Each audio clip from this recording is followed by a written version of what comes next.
इसके बाद मूसा ने इस्राएलियों को ये आदेश सुनाए जिन्हें प्रभु ने उसे दिया था। मूसा ने इस्राएलियों के वंशजों के मुखियाओं से कहा, प्रभु ने मुझे ये आदेश दिया है, यदि कोई प्रभु के लिए मन्नत या शपथ खाकर कोई दायित्व स्वीकार करता है तो वो अपना वचन भंग न करे, बल्कि अपनी प्रतिज्ञा के अनुसार उसका ठीक ठीक पालन करे। यदि कोई कन्या कुमारी अवस्था में अपने पिता के घर में रहती हुई प्रभु के लिए मन्नत करती या कोई दायित्व स्वीकार करती है और उसका पिता ये जान जाता और चुप रहता है, तो उसे अपनी मन्नत या स्वीकृत दायित्व का पालन करना होगा। किंतु यदि पता लगने पर उसका पिता उसी दिन उस पर आपत्ति करता है, तो उसकी मन्नतें और उसके द्वारा स्वीकृत दायित्व अमान्य होगा। प्रभु उसे क्षमा कर देगा, क्योंकि उसके पिता ने आपत्ति की है।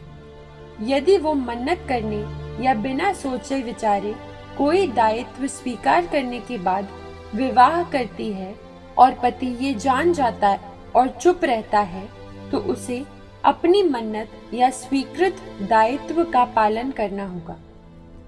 किंतु यदि पता लगने पर पति उस पर आपत्ति करता है, तो वो उसकी मन्नत या बिना सोचे विचारे स्वीकृत दायित्व रद्द करता है। प्रभु उसे मुक्त करेगा। यदि कोई विधवा या परित्यक्ता मन्नत करती है या कोई दायित्व स्वीकार करती है, तो उसे अपनी मन्नत या दायित्व का पालन करना होगा। यदि कोई स्त्री अपने पति के घर में मन्नत करती या शपथ खाकर कोई दायित्व स्वीकार करती है और पता लगने पर उसका पति कुछ नहीं कहता, तो उसे अपनी मन्नत या स्वीकृत दायित्व का पालन करना होगा। किंतु यदि पता लगने पर उसका पति उसी दिन उसे रद्द करता है, तो उसकी मन्नतें और उसके द्वारा स्वीकृत दायित्व अमान्य होगा। प्रभु उसे मुक्त करेगा। उसका पति उसकी कोई भी मन्नत या स्वीकृत दायित्व मान्य या अमान्य कर सकता है। यदि पति दूसरे दिन कुछ नहीं कहता, तो उसने सब मन्नतें और स्वीकृत दायित्व मान लिए।